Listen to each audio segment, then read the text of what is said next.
Hello, everybody, and welcome back to The Next Chair, a podcast series where we are working with the boldest leaders and thinkers in the country, quite frankly, and change makers who are helping to redefine what leadership means when it is purpose-driven leadership. And as usual, this is an intergenerational broadcast, and I'm thrilled that we have some wonderful guests today. We have, first of all, our executive leader guests. We have Judy Olian, who is the president emerita of Quinnipiac University. Judy, I don't know why I always have struggle with that one. It doesn't roll right off my tongue for some reason, but Quinnipiac University. And she's also the former dean of the Anderson School at UCLA. I can tell you she is a personal hero of mine with all the work that she's done over the course of her career. And she was the dean of the school where I got my MBA. And so I've known Judy for a long time. And thank you, Judy, for joining us today. We really appreciate that. I also want to welcome Joe Thornton. Joe is also a longtime friend and colleague of mine. He is the CEO of Scooter's Coffee, one of the fastest growing coffee brands in the country and retailers in the country. And he's also a former senior leader at Starbucks, which is where Joe and I met years ago. And Joe, it's great to see you again. Always wonderful to have a conversation like this with you about leadership, given your incredible leadership journey that you've been on for the last several years. I will tell you, we're also joined by two ASU students, and I'm always excited to hear their perspective. The flow of this program is we're going to have a conversation with Joe, Judy, and myself first. The students are going to be listening, and then they're going to have their chance to respond. And it's super important for us to take in that intergenerational perspective. So I want to welcome Selena Morse, who's a senior, double major. I will let her introduce herself to you in a little bit later in the broadcast. But she is doing some wonderful things, and looking forward to her commentary on what we talk about in this program. And then we're also honored to have Smarth Kapoor. Smarth is in one of my classes now. So Smarth, you will get to talk to the class about this experience, hopefully, when we reconvene in a week or so. But it's an honor to have you here, Smarth, as well, and look forward to hearing your opinion. So with that as a backdrop, let's get started. Let's dive right in. I'm going to ask our guests to just briefly introduce yourselves to the audience here. And really what I'd love for you to do is just tell us a little bit about your journey, about how you got to where you are now, because you both have done such incredible things, Judy and Joe. And what are some of the obstacles that you've had to overcome as a leader? So if we can start there, and Judy, maybe you can start us off if you're okay with it. Blair, thank you. It's so Yeah. great to see you, and thank you for doing all of the work you've done over the years. And you're right, we followed each other from when I was at UCLA Anderson School of Management, and Blair has really charted a course that has spanned um, public service in the greatest sense of the word, the corporate world, consulting, now education. I mean, he's really contributed in so many different ways from his base. And I bet you if I checked with Blair and probably with Joe, maybe not, none of us, and I say this to the students, could have predicted that we landed where we are today from where they are today. My career was very accidental. I know that a lot of students get very nervous when they don't have everything plotted out from the age of 15, 16 to the end of their lives. But hey, nobody can plot it out, and you don't want to because you want to be somewhat opportunistic. And the world is changing faster than ever, so you can't possibly know where the puck is going to be headed. And Quinnipiac is a big time hockey school, so we like puck analogies. I'll just tell you a little bit about my trajectory.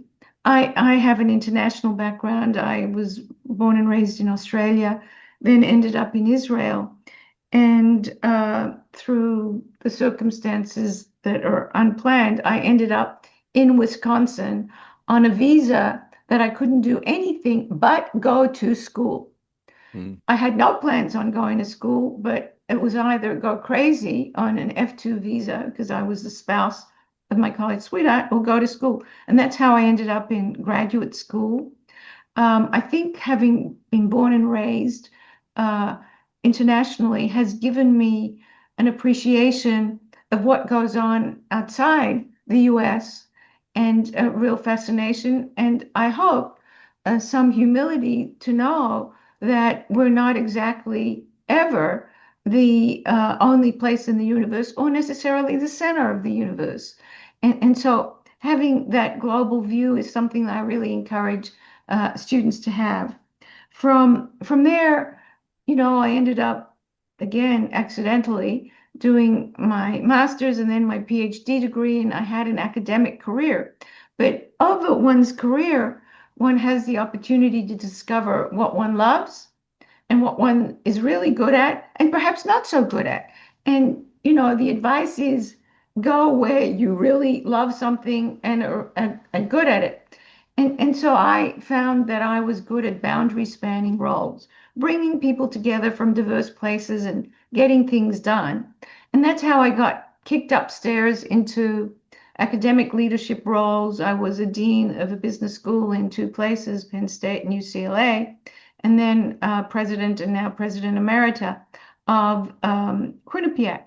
But I've always been in that boundary spanning role and always had a foot in other parts of the world. So today I sit on three corporate boards and four significant nonprofits. Again, all different, but all doing different things. Part of it is because I like it a lot. It keeps me really engaged and interested.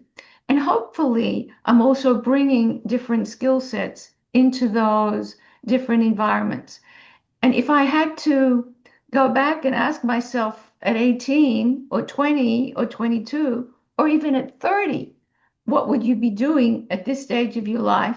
I would get a zero in terms of accuracy of prediction. So don't fret about what you know or don't know at this point.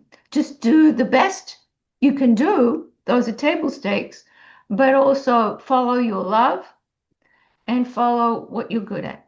I love that, Judy. Thank you so much for sharing. And it is the case, that old line that if you end up working in a job which is something that you love to do, you'll never work a day in your life. And that is really true. I've actually had moments in my career where I leaned across to somebody quietly and said, "Don't tell anybody, but I do this for free." Right? Like, I mean, and those are the best jobs and assignments that you can find, right? So, Judy, thanks you so much for sharing that.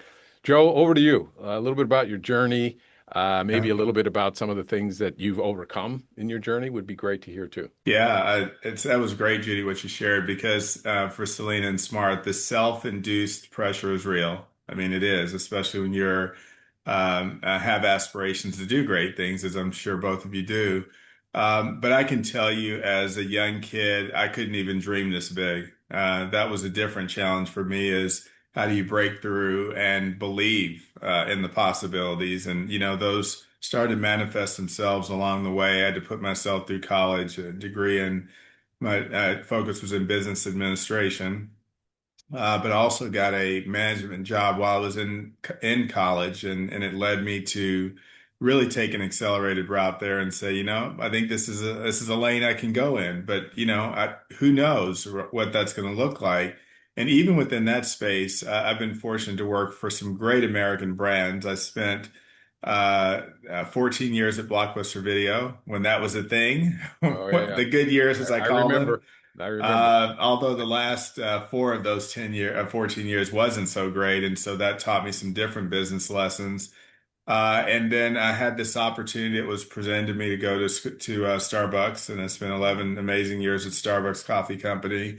And the lessons I learned there are just exponential, but it was probably the place where my career really accelerated.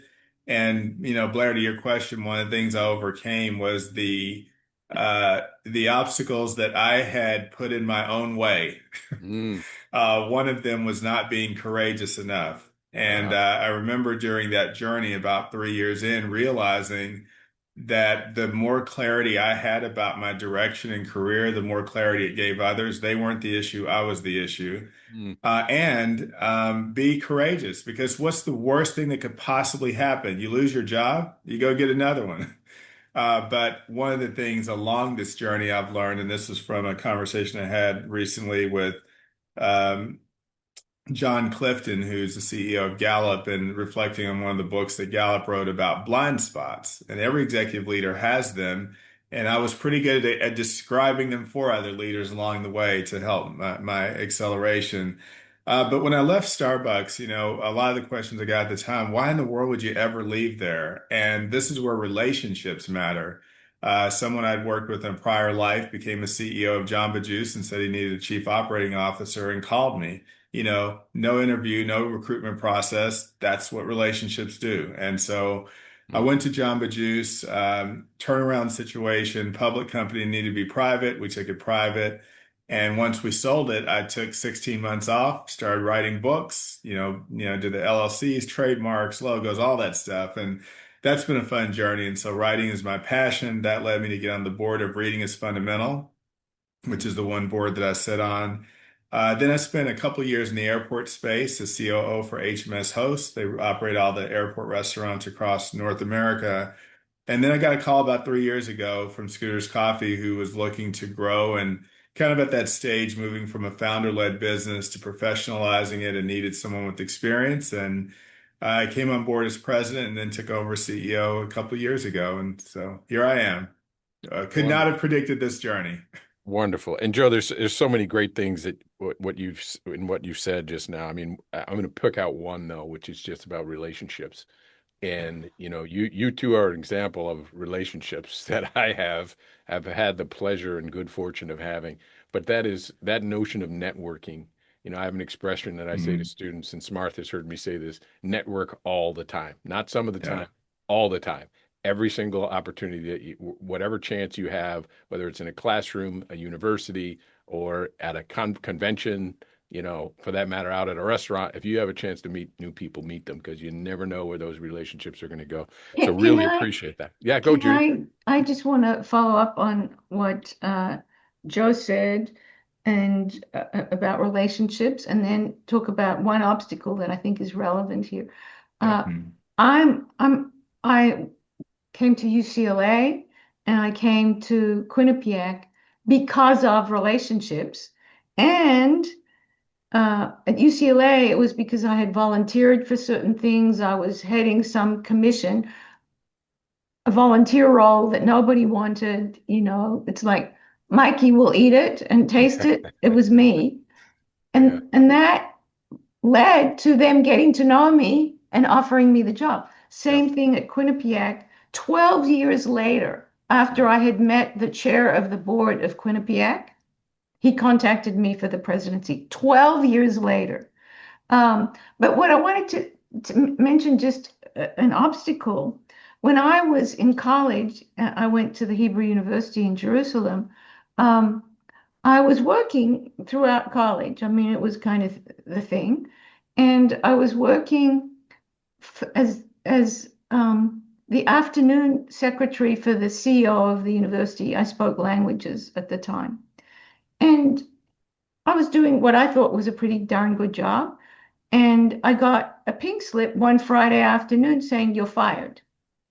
Out of the blue, still not quite sure why that happened. I have my hypotheses. It might have had something at the time to do with my gender. I was ready to crawl under a rock. The failure, and it was before I even graduated. And I'm thinking, how am I going to go out into the world? Well, and it totally shattered my confidence. Well, my mom didn't want me at home moping, and she insisted that I get out there, send my resume.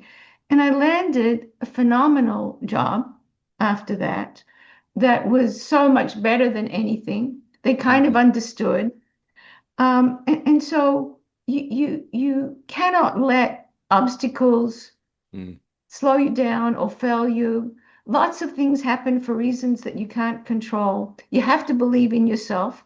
And frankly, I mean, things along the way, you're not going to have a straight line. You are going to have some bumps.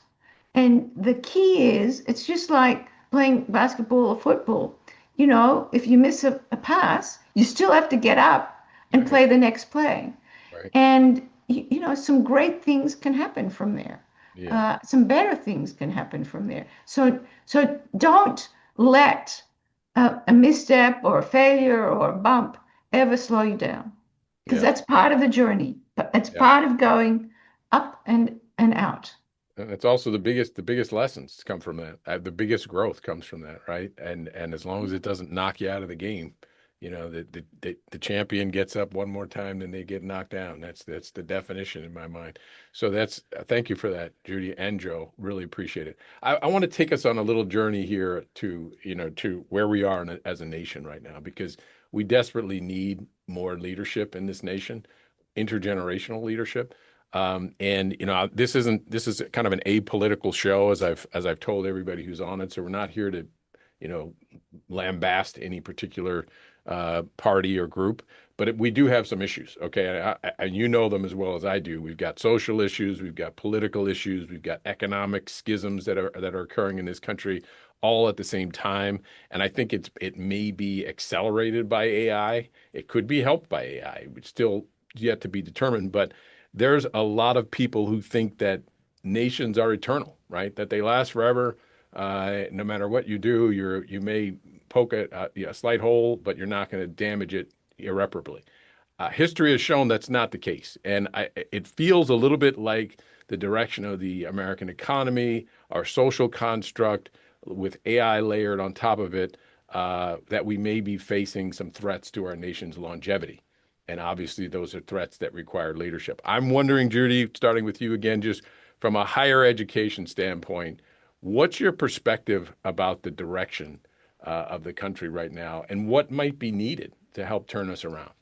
I think, and this is not just a US issue, I think that at least in the Western world, we're in a situation where there are a lot of differences in worldviews, in opinions, and I try to remind our students that no matter what, and frankly, our staff, our faculty, I'm no longer the president, but it was certainly true through July when I stepped down, that you have to understand that the world has a diversity of worldviews and Hmm. experiences and backgrounds. And whatever you believe and whatever your lived experience, odds are that the person across from you has a different lived experience and a different worldview. And for us to think that anyone who thinks differently or has a different background than ours is less than we are, that's a recipe for failure from the get-go and Yeah. for societal decline. Yeah. We have to come to a point that we can bridge views, listen, disagree agreeably, respectfully, and perhaps come to some common places. So, from a higher education standpoint, I would say our imperatives are, I'll bucket them in three ways. First of all, is to develop the leaders of tomorrow, and they need to be career prepared, life prepared, and citizenry prepared. And from a citizenry perspective, um, dogma and a narrow worldview is not going to advance or develop society Mm. because we are already born as a very diverse and different society in different parts. And it's a good mantra to start out by thinking that whatever you think, 50% of the world disagrees with you. How can you actually try to understand them as opposed to impose your own views? Mm. The second imperative is to position our students to live fulfilling lives. I mean, from a professional standpoint and from a personal standpoint. And more universities are involved in developing students personally, in addition to professionally. And third, at this moment in time, we all need to understand that technology, robots, AI are going to be embedded in our lives, and we have to view them as allies and enablers and making our lives and the lives of others better, Mhm. trying to avoid the missteps, but we have to know how to leverage them positively. And Right. so, from my perspective, higher education has to position students not just for fulfilling professional and personal lives, but also how to leverage the technologies of the moment that are just fast, fast, fast developing. Yeah. Yeah. Judy, that is so wonderful and insightful. And I do sense being in the educational space now as a professor and working with colleges and universities very closely, including ASU, that there is some hesitancy in that sector to embrace this technology. And, obviously that's not limited to the educational sector. Joe, I'd love to bring you in and just hear your thoughts about what the perspective is from the private sector in particular. And I know you do much your work is much broader than just that, but I want to Mhm. ask your perspective because my sense is if the private sector doesn't step up and really engage in some of these issues around social impact and some of the other issues that are facing the nation, the educational sector, the nonprofit sector, and government aren't going to be able to do it by themselves. That's my perspective. What say you? Yeah. Yeah, Blair, I think, one of the things that I talk about in leadership and really look to practice is I try to appeal to people's sense and sensibility. I believe that sometimes we get caught up in naming conventions of all the things we attempt to do, whether it's business or personal, and we lose the message. And where I'm going with this is that at 50,000 feet, you're right, it's really not about politics or religion or any of that. There's a sense and sensibility about morality and ethics, which even that, I think, to the point that Judy raises, you'll still get disagreement. But what you do try to find some alignment on is really, really, really fundamental things. Like, and I talk often about the word kindness. And Mm, here's the great news. An 8-year-old can tell you what kindness is. Unfortunately, or fortunately, an 8-year-old can also tell you what is unkind behavior. So we live in a world today where this isn't about telling the truth or not. It's about telling the truth to yourself. There are people that are doing things that are fairly sinister and diabolical that they do know. They can pretend, but they do actually know. And so that's the fundamental question for me. It's not about programmatic things like DEI or ESG or any of those things. It's fundamentally, are we kind to each other? Are we in the headspace to actually be helpful to those in the academic space, in the business space, in our personal lives?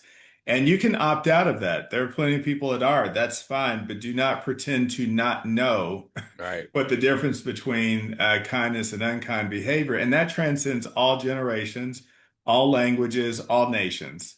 Yeah. And it's one of the quandaries we find ourselves in, right? We spend all of our lives learning but never unlearning things that no longer fit the world that we live in today. And I think AI is an interesting conversation. Obviously, we talk about in the space of business and what the practical uses are. But I often push back on it in this regard. If you go back to 1980, the question that was raised at the time was how soon would we have flying cars? And we firmly believed by the year 2000 we'd be flying around in flying cars, Right. right? Right. Here we are another quarter century beyond that. And the stark reality is that change happens much slower than we actually believe it's going to happen. AI will find its place. Obviously, there's some acceleration in certain parts of it, but we still have 20% of the population that doesn't even use debit cards. Think about that. They're still using cash. Right. It's not necessarily the ecosystem with many of us may operate, but there are states, there are cities, there are municipalities, and it actually gets to the whole social construct of how we got where we are, which is not only not listening, I think, to the point that Judy brought up, but not even being aware of how Mhm. different people are living. And so I think trying to get to that and the role that business plays, as I see it today, is to not try to tell people how to live, but to try to help people live wherever they are. Mhm. And the most helpful businesses, candidly, are the ones that break through. Yeah. So I Yeah. think that could be true of any industry. Hey, Joe, quick follow-up. So you, Judy, and myself have been around a little longer than the students who are on the line, who we're going to hear from in a few moments. I call us seasonally mature, right? That's where we are. Do you think things are getting better or not better? I mean, I know you're an optimist like I am, but I'm just Yeah. candidly, are we going in a direction that looks formidably bad, or are we going in a direction that looks like we're incrementally improving? It's a great question, Blair. One of the most interesting phenomenons in human behavior is the word nostalgia. Hmm. And we often try to recreate moments in our life, and there's a little bit of it's a bit of a ruse when you think about nostalgia because you can't actually recreate that moment, right? So we see a movie when we're young and then we go watch it again as an adult and you don't have the same emotion. That's Right, the trap of nostalgia, right? And so right. I share that because when polling is done, and Gallup is a perfect example with some of the studies they've done, generally people always believe things are getting worse. Right, right. Because Yeah, what memories do and nostalgia becomes this compartmentalization of the good stuff and filtering out the bad stuff. So we always almost have this, the past was better right. and the current is never as good. So it's a hard one to answer because the moment feels captive and it feels, difficult. And Hmm. I share that because I was born in arguably the most tumultuous year in our history, 1968, Hmm. between a couple of assassinations and a war and other things that were happening. The difference, I think, in our moment is it's not a year, it's a stretch. It feels longer, Right. it feels different. And but I'll say this to put a bow on it, it still fundamentally comes down to leadership. Yeah. It still comes down to that because I would say, putting it in context of education, when we went through COVID, it was basically an open book test that we failed. There were some pretty easy tenets. Wash your hands, wear a mask, get vaccinated. Now, whether you agree with those things or not, those fundamentally were three tenets that would have changed the trajectory of it. So why we chose, I'm not going to get into that. That's not important. It was an open book test that we failed. So Right. to get through the moment that we're in, it's going to take leadership. And where we're not getting traction, it's a lack of leadership, simply put. Yeah. Yeah. That's well stated, Joe. Judy, do you have any comments about Joe's comments or the questions? If not, well, let me pause I there too. have one Yeah. comment, Yeah. and this comes from a fellow alum of Blair's from UCLA Anderson, Larry Fink, Mm. who's the chair and CEO of BlackRock, the largest money manager in the world. And uh, we've seen things. He's seen things everywhere in the world.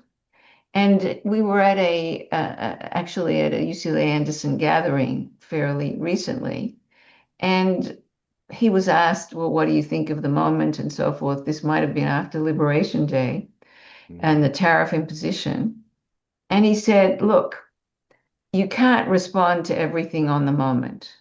Yeah. We have institutions, we have momentum and vicissitudes of ups and downs, but in the end, the institutions hold, and we have to think in longer bites than the immediate moment.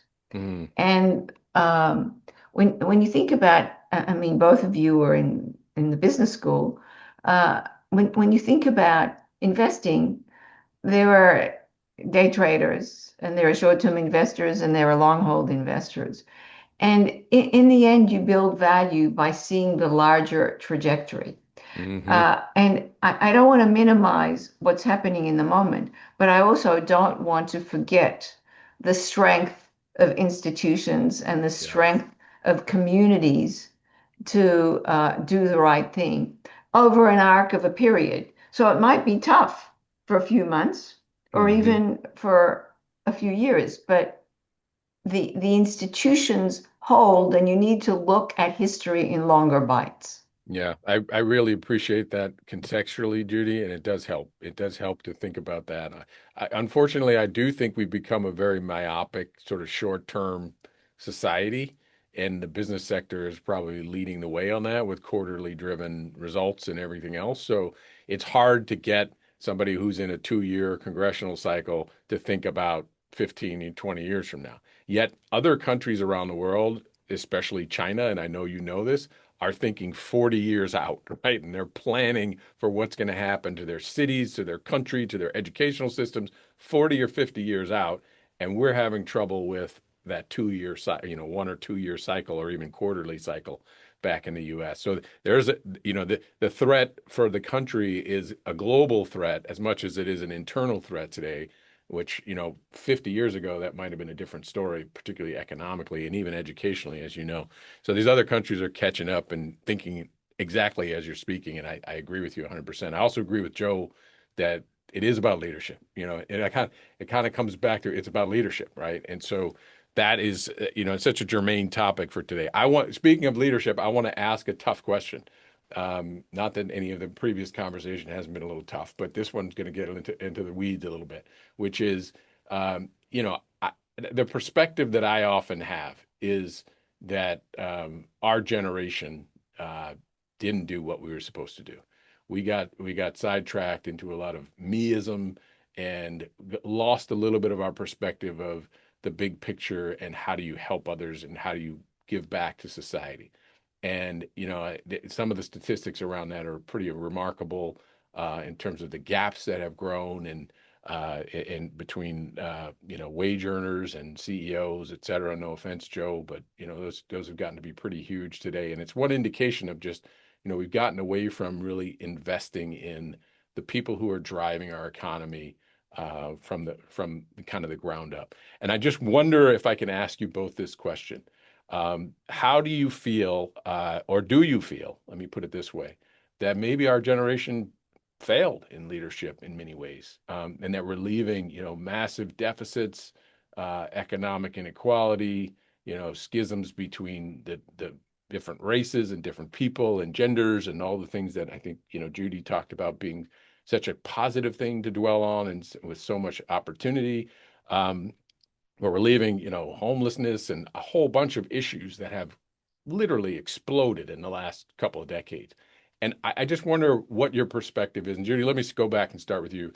What's your perspective on where our generation is leaving things, as we turn the corner in the next 10 or 15 years, and it won't be up to us anymore? How are we leaving things for the next group that's coming along? And I know this is particularly germane, something that the students will want to hear from us. Well, on the one hand, this younger generation is going to inherit more resources from the parents and grandparents who died than any other prior generation. So that is on the one hand, but even that is highly fragmented and segmented. So there's a sliver of people that will inherit, and then there's a big sliver of people who will not. It does pain me greatly that when you do surveys of young people today, the majority, and I think it's a significant majority, say that they will not attain what their parents attained. And in prior generations, this is the first generation that has said, I won't do better than my parents. I'll actually do worse than my parents. I hope both Selena and Smarth are not in that respondent category, that you think you'll do better than your parents. And we have some real structural problems that we have to deal with. Housing, energy. At the moment, for example, the ability to enter into careers that have stable and upwardly mobile trajectories, because we're seeing a lot of stops and starts in a variety of companies today where, look at the Washington Post or Amazon. They just laid off large chunks of their workforce. And so this compact between employers and employees is not what it was, and people can find themselves out on the street. So I do think that the changes, and I also worry about AI as potentially exacerbating some of these changes, that some of the changes have been to the detriment of the opportunities of students today, the younger generation, Hmm. and they feel it. Yeah. Now, there are a couple of positives here where the younger generations may actually benefit. This concept of remote work and more balance in life is something that COVID gifted to us, as an unintended benefit, and I think probably makes for a more balanced life for many people, especially women who are in the primary pole position of raising families. Hmm. A second thing is that, and this has positives and negatives, is that if AI delivers on its promise, or if robots deliver on their promise, we will be taking care of things in ways that free people up. Whether we're taking care of grandma with a robot who can care for grandma and cook her food and make sure that she's safe, or whether people can now accomplish some of the mundane tasks and free themselves up to do the good things. Mm. So, uh, what it isn't all good or all bad. Right. There are clearly some structural things that we have to deal with. And the fact that we can't agree on a direction that's positive for the country or Mm. frankly the planet is is making progress harder. It's Yeah. impeding progress. On Yeah. the other hand, there are some real positives around quality of life and quality of work and Mm. freedom to self-fulfill that are positives that people didn't have before. And for example, whether it's menial jobs, hard physical jobs, robotics and computerization are going to make those a lot easier and a lot safer over time. So I don't have, I view it as a mixed bag in terms of your question. Okay. Okay. Fair enough, Joe. Yeah. I'm going to ask you to just respond and take us into the students, which is yes, Mm. the notion that there's good and bad at play, but take us into the optimistic part of this, if you could, Joe. What It- Judy started us down that pathway. Let's before we hand it off to the students, let's go all the way down there. What gives you hope? What makes you feel positive about the future? yeah, I'll respond to a couple things on your question and then kind of move to that. As far as this generation, our generation, I grade us very tough on the curve Yeah. in Yeah. terms of leadership and how we're leaving the next generation. And I think it stems from, I'll say the word tolerance. Mm. The things that we've kind of accepted along the way and allowed it kind of speaks to the quandary that we find ourselves in. And there's a philosophy, if you've heard of it, called Overton window. And it was a professor back in the 90s, and this became kind of crystallized after he passed by other colleagues in the early 2000s. But it speaks from a political spectrum, but you could apply it to all social issues and the social construct of the country about a range of policies and things that go from mainstream to popular and how that gets changed, not by laws, but by social changes. And it's the things that are unthinkable that get Mm. presented that you move them to the stage of radical and then acceptance, and all of a sudden they become popular and then they become policy. And we Mm. wonder how that happened. And it didn't happen overnight. It's this tolerance opportunity that we have. So I do think there's a lot we should be reflecting on and how we could, and it's not too late, right? That's Right. that Right. every day Absolutely. that we exist, we can still make a difference and change the way we think about the world. And it speaks to, there's a study about wisdom quotient and what is our intellectual prime. Think about an athlete, they have a physical prime. It's now the great ones figure out how to lengthen it, right, on either side. But the studies kind of show whatever that range is, if you believe there's studies 30 to 60, 40 to 70, whatever that is, but then we lengthen it by the way that we look at the world and the way we study and the wisdom that we gain. Hmm. And what I am optimistic about, kind of moving to this space, is what knowledge provides is for people to get into that window of their intellectual prime sooner.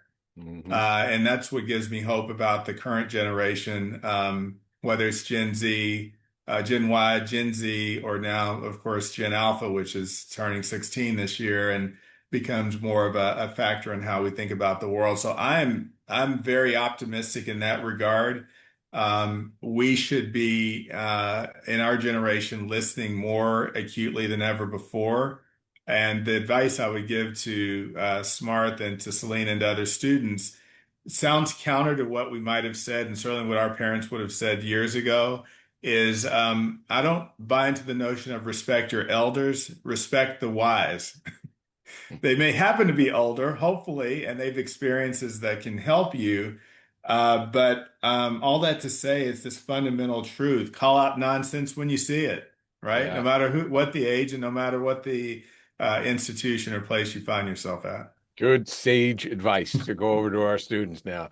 So, Selena, let's start with you. Tell us what you think about what you heard from some wonderful, wise leaders who are on the line, but who are open to your critique. Absolutely. Well, first of all, I just want to say that it's really inspiring to have three great leaders, including Blair, who are willing to have these tough conversations and talk about things, especially given just the political state of everything right now, where having uncomfortable conversations can be frowned upon. So thank you guys for sharing your opinions and your experiences. I did really like, Judy, how you addressed our differences. Coming from an international background myself, that's something I really strongly relate to. And I think that what you said about being able to leverage differences and appreciate them rather than let that be something that keeps us apart is really valuable and will be incredibly helpful in actually making real change.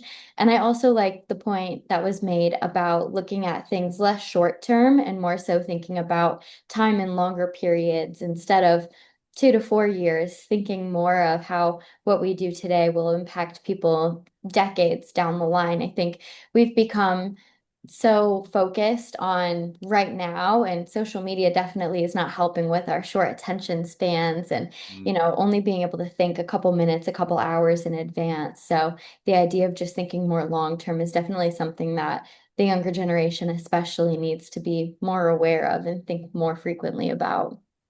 Excellent. Thank you, Selena. Smarth, over to you. What do you think about what you heard? Give us your honest opinion and feedback, man. Yeah, I definitely have some thoughts. First of all, I just wanted to say thank you so much, Professor Taylor, for having me on, and thank you to Joe and Jillian for joining us. But I really appreciated a lot of what you guys had to say, took it all in, soaked it up, and have thought about it. And I'll just give you some notes on some of my favorite things. So, first of all, at the beginning, we spoke about how you can't really predict where you're going to go with your life. And this was actually a theme in Professor Taylor's lecture previously this week about how you just have to say yes to things, try different things, and you will just end up where you're supposed to be. You'll find out what you do best. And also that that is just a revolving process that may never end. And so I find that very, inspiring that you share that view because right now I think being like I'm 21 years old and I feel like a lot of the community at this age has been sharing this opinion of like they don't know what's going to happen because everything has been changing so rapidly.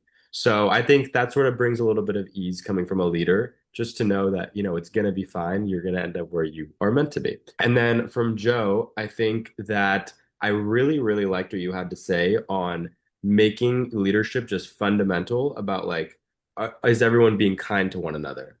And so I think that you can do that with a lot of different things. I was in like a work orientation yesterday as that at a restaurant I just started at, and he was like, "Oh, what's your role?" I was like, "I'm a server." He was like, "What's my role?" "I'm the GM." And he was like, "No, everyone's role is just to make people happy. That's it." And so if you live by your fundamentals, I think that that can translate into any leadership role, and it can be translated into private companies, nonprofits, or the public sector. But if it just boils down to just doing good things, then I think, if everyone just thought of that as a baseline, then we could grow a lot better. So I appreciated those notes a lot. I did want to challenge just a couple of things that you said. Coming from my perspective in my generation, I think things that maybe seem like we wouldn't relate to. And so first, I'll start with something that you said, Joe. You said that you weren't courageous enough in your career, and then you had to become courageous later on. And that, like the worst thing that can happen if you are courageous is that you can lose your job, but then you can get another one. And so, just sharing it from this side of the table, I think that courage is not something that is, there's not a surplus of courage right now in the workforce or in college students. In fact, I think that it's quite the opposite. Everyone is sort of living in like a baseline fear of not knowing what's going to happen. And, even I'm an engineering student. And so, there's a lot of engineering jobs out there, but it's very like slim pickings for people that are getting hired. And so I think that that is something where I probably don't share that opinion. But I do agree that, we have to be courageous and try things, and that's the way that we move forward. But I'll say that I think it's difficult to actually hold and practice the belief right now. Well, it's actually we're aligned in this view because I wasn't courageous at your age and I wasn't willing to be for different reasons. But I do think it's the great thing is that the awareness of it you have, and I didn't have that awareness. I couldn't really discern what would be or wouldn't be courageous behavior. And I think at least your awareness level is higher, and that's encouraging. I think it's sometimes people think about courage as these big moments and they're actually very, very micro moments, right? It's just making a comment in a meeting and not, wishing you had made the comment later, right? It's not having those regrettable moments. And and so courage doesn't always have to be the big thing, but I describe it as this.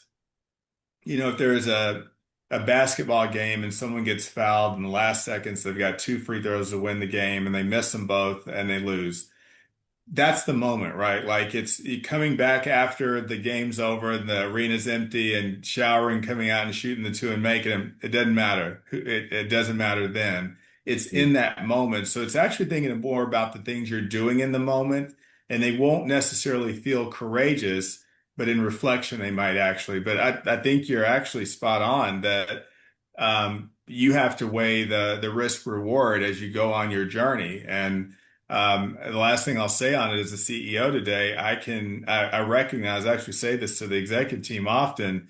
It's easy for me to say, just say whatever in a meeting. I'm the CEO, Right, right. but I've been in your seat, right? And so I do recognize that along the way for sure. Yeah, and I do think, Yes. Smarth, you bring up a really good point about fear, right? Yeah. There's a pervasive fear that Joe may or may not have been quite the same, 20, 30 years ago. And I think that fear of sort of speaking up seems to be, mitigating Smart's generation and Selena's generation from that boldness and courageousness. I think that's part of what his point was, which is a good one. Yeah, Blair, thanks for calling it out because smart. I'll say one more thing. I had this conversation with my executive team last week. I'm fearful of many things in the world right now. I have feelings that I've never had before, even when I was younger. I want to validate what you're feeling. It's probably compounded, right? I mean, you've got different things in your life and the stage that you're at, but there is a collective concern, fear of what's kind of around the corner, and you could apply it to many different things. But what I do believe, even in my role as a CEO, and more importantly as a human being, is when you acknowledge those things, it can be incredibly helpful to others because for all of you growing up in the social media generation, we've all had the same conversations of the beautiful portrayed life that people have on social media. And for some of them that their life is an absolute train wreck. But Right. what's out there is what it is. But I think sometimes recognizing and acknowledging fear and pain and some of those other things is one of the healthiest things we can do. Yeah, Yeah. so thank you. I appreciate that. And I think I intend to live a little bit more courageous. So I Good. appreciate you elaborating. Something Julian said, I just wanted to discuss for a moment. You talked a lot about being you having a wider worldview and just like having an open mind would benefit everyone. But sometimes I think I see both sides of this, but I'll just make the statement first. Sometimes I think that having a wide worldview is a privilege. And so, on the one hand, I think it can be a privilege based on, where you're born, who you're raised by, your income level and your ability to move around the world and see different things. And then, on the other side, I think that you can also gain a worldview through other things, such as just reading more or, immersing yourself in your education or just having conversations with people. And so I definitely see both sides of this, but I do see myself thinking that statement sometimes. And so I just wanted to ask you if you had any thoughts on, you know, the different sides of that, or just to discuss that. It's a fair pushback. I go back to my undergraduate days in psychology where I learned the Maslow hierarchy of needs. And you got to have a roof and you got to have food and you got to feel secure before you can worry about self-actualization and the fulfillment piece. And there's no question that being generous in hearing and listening takes second place to just survival. Mhm. And some people are very much challenged in their survival. And whether it's for economic reasons, for national reasons, for race, gender, ethnicity, identity reasons, I mean, it's really tragic that that happens and that overtakes any other ability to be fully human. Um, but I do think that some of the most extreme non-listening occurs among people of privilege. Mm. That your qualifier, as legitimate as it is, doesn't excuse sometimes the real narrow, myopic view and sometimes cruel view. I mean, Joe talked about kindness. There is sometimes cruelty in people's view of the world and of others. And it's not enough to make statements and to actually be there and have it go through your ears. You need to actually listen and hear and process and not just try to overpower with your own views. So, first and foremost, attend to others in kindness, for sure.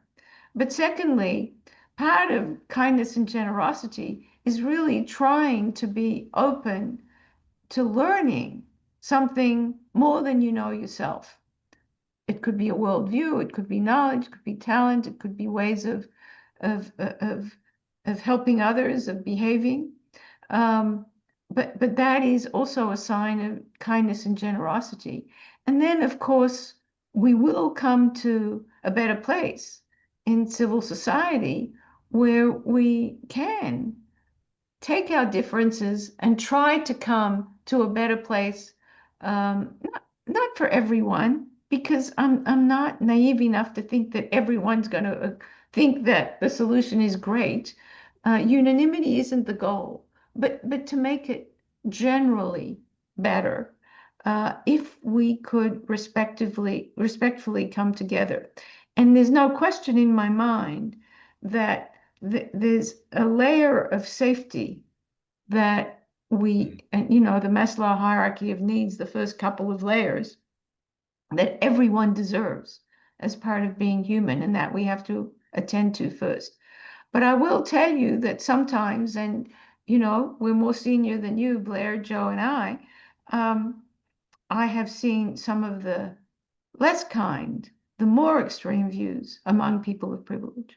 And Judy, so much in what you've just said and articulated. So thank you for that response. And I just want to pull out one thing, which is, this notion of leaders continuing to grow and learn.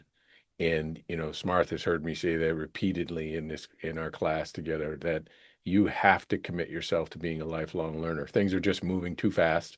You will fall behind, and you got it. You have to do that. Go ahead, Judy. Yeah, I wanted to respond or not respond to reinforce something that Joe said Yeah. because he talked about courage.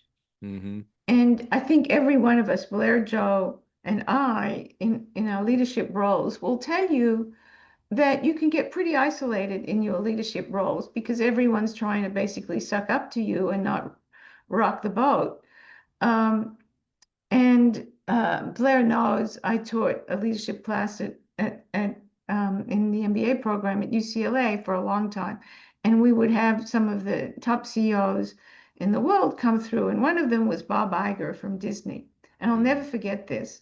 He said, one of the most important leadership tools that you have is to bring people around you who are truth tellers Mm-hmm. because it's so hard to get people to tell you the truth when you're the one. I mean, Joe mentioned that just earlier. It's easy for him to talk because he's the CEO, but Right. it takes courage to be a truth teller and yet know how valuable it is that you are that truth teller because they're few and far between. And Yeah. you're probably going to help whoever you're the truth teller to stay on the inside the tracks as opposed to off the tracks, do the right thing as opposed to the wrong thing. Hear how something is perceived with unintended consequences when you think it's only going. I mean, Mm-hmm. you need that, and that takes courage. Yeah, 100%. 100%. Okay, students, I just want to ask you both one more question. Judy, thank you so much for that. Joe, thank you for your comments. What's giving you hope right now? We're in the rapid fire toward the end of this conversation, which has been wonderful. But tell us what's giving you hope. Give us about a minute or so. Selena, let's start with you. What's giving you hope today? I think it's really about perspective. I think things are about as good as what you allow yourself to see. So if you're only absorbing everything that's going on in the world that's scary and doesn't look positive, obviously your worldview is going to be quite negative. But allowing yourself to even see the small things, the little wins on a daily basis, that's what really gives me hope. I love listening to my Mel Robbins podcast and hearing all of the amazing things that her guests have to say. And just this morning, I was listening to one where her guest speaker talked a lot about mercy and Mm, mercy with other people. And that's something that just gave me like a little nugget of hope, remembering that there's still people out there who want to be compassionate and use their positions of power to show mercy on others and really make a positive impact. So just paying attention to those little positive things where we can without letting the news and the media convince us that everything's going downhill. yeah, because if you watch the news, you kind of walk away depressed these days. I mean, you think nothing good was happening in the world. So Right. I love that. Thank you for sharing that, Selena. Smarth, what about you? What's giving you hope about the future, yours and the nation's? Yeah. So I think it'll be the hope for my future, which will, in turn be the nation's future.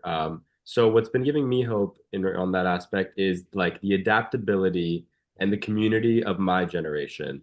And so growing up during COVID times, I think we had to adapt very quickly. And we were young enough that, our brains were malleable enough to figure it out pretty effectively. And Okay. then right now we're adapting to AI, and we are the generation that's going to start working in AI and doing college in AI. And so that's, adaptability, I think, is a really big thing that will be needed for years and years. And I think that our generation will be able to achieve great things by taking advantage of that skill. And the second thing I said was the community of our current generation. And I don't know this for sure because, I have never lived in another generation at this age. But as far as I can see, there is a real sense of community within, Gen Z and people that are younger because they're seeing, all of the pessimism in the media and of the people older than them, and they sort of like to commune. And another thing that I think makes this true is that my generation has been the first to figure out how to commune on social media effectively. Um, it's very new, and I think that it's very difficult to go from only in-person interactions to actually having community over digital media. But I think that we figured it out, and so those two things, I think, being adaptable and being able to work together will definitely push us to make ourselves better, make the nation better as well. Excellent. Smart. Thank you so much for that. Joe, I'm going to ask you and Judy to close us out with just a minute or so of comments on what you heard from the students or the conversation overall. So, Joe, over to you. Give us your thoughts. The thought process of both Smarth and Selena. It's fascinating, and I stay curious. I think, Blair, you call it an important point. We must be career learners. We have to stay curious. Curiosity is one of the most important attributes of wisdom. Those who are wise have stayed curious. Even when you think about science at 50,000 feet, science doesn't actually prove out theories, it disproves theories. It goes in with a curiosity, not certainty, right? So it's fascinating. I think that we can find that place, and we've done it in plenty of examples. Last thing I'll say is one of the things I've said to the community of franchise owners that I support and all the employees is that I'm a pragmatist by style. And what I've said to them is, you should want me to be a pragmatist. I don't make emotional decisions. I don't get too high or too low, but I try to find that one seam that seems so obvious that we could kind of navigate to together, because it is hard to get consensus to Judy's point on anything. I'll say this. It's a question I've asked a few people recently. When is the last time that you cried? And the reason I ask that question is that it does speak to compassion, sympathy, empathy, the way we see the world, the way we engage with the world. Empathy happens when you're close to things, of course. The more distant you are, the less you may feel. But it's a window into where people are in the social construct, their personal relationships, their work, their view of the world. And I've often said a perfect day is that you laugh and cry. That's not realistic. That'll happen every day. But just that simple question is a window into how people are living. And I think we can do some small things every day that start to add up. Love it. Love it. Thanks, Joe. Judy, you've got the last word. I think there were some wonderful nuggets of wisdom all across our conversation from everyone here. So I thank you, Selena and Smurth, and of course, Joe and Blair. I would say that, and this is again another of our common friends, Blair and mine, Peter Guber. He says, everyone thinks of their careers as pyramids, but you should think about it as an inverted pyramid where you constantly broaden your skill set, your aperture, your experiences through curiosity and adaptability. Smarth, you mentioned adaptability, but curiosity by asking questions and becoming broader and broader, by saying yes to, again, to these opportunities that come your way. This will happen a lot, especially if you're a strong performer. People will come to you and say, would you consider doing this or that? Usually on a volunteer basis, you're not getting paid for anything extra. Say yes when you can. First of all, you'll learn lots of things that you didn't know because it's somehow outside of your guardrails. And secondly, lots more people will see you outside of your guardrails. And this goes back to Blair's point about networking. They'll notice you, they'll see you doing something good in a different way, whether it's how you treat other people or the skill set that you bring or the projects that you accomplish and complete, even if it's outside of your sweet spot. And then you will have opportunities and your career will go for that, like this, inverted. And if I think back to my career and some of the major moves that happened, they usually happened because I said yes to something outside of my lane. Mm-hmm. And I learned something new. Sometimes I learned what I don't like. Sometimes I learned what I do like. I learned new skills, and other people saw me. And as a result, opportunities come your way. So don't be narrow about trying to just go up, up, up, up in a linear fashion. Frankly, it's going to be very hard to do that in this technological age. And you'll feel much more fulfilled and less bored if you constantly change what you're doing. I mean, take a look at both Joe and Blair's careers and frankly, my career. We would have been bored if we had just gone straight up linear. And so many opportunities have come our way because we've been curious, asked questions, and said yes when we didn't have to. I think you know this about me. You and I share the inverted pyramid as the management style, right? Where you're the leader, but you're at the bottom, and you literally have the role of supporting everybody else in your organization. And I know Joe has that philosophy as well. So Judy, Joe, thank you, Selena Smart. You've had an opportunity to hear from two great, and I use that word with every intention of conveying exactly what you had a chance to hear, two great leaders of our time in Judy and Joe. And I'm going to encourage you because you are two great emerging leaders of the future.